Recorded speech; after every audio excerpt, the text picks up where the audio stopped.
इनको पास करा दिया जा रहा है। जो आए हैं तो सनी लियोनी पास कर गई थी पहले मैट्रिक बोर्ड। इस बार एक मलयालम एक्ट्रेस है अनुपमा, उनको इन लोगों ने पास करा दिया। बिहार के लोगों को नौकरी नहीं मिल रही, सनी लियोनी को पास करा दिया जा रहा है। जो क्वालिफाइड है लेकिन उनको मेरिट लिस्ट में जगह नहीं मिली है। ये देखिए, कोई एक परीक्षा ऐसा है या कोई भी ऐसा रिजल्ट आया हो जिसमें त्रुटियां ना हो? हर जगह परीक्षा होता है ना, हर जगह परीक्षा होता है और राज्यों में भी होता है। हर जगह और राज्यों में भी रिजल्ट निकलता है कि वहां तो ऐसे देखने को नहीं मिलता जो बिहार में देखने को मिल रहा।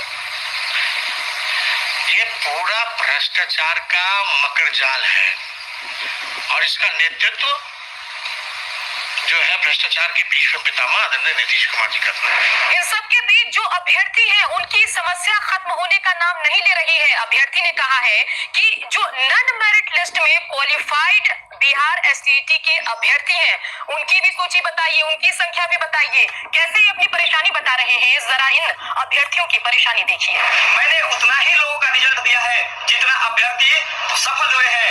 दूसरी तरफ कुछ दिन के बाद आप आते हैं कि हमारे पास ये मेरिट वाले हैं, ये नॉन मेरिट वाले हैं। आखिर ये बीच के अभ्यर्थी आए कहां से?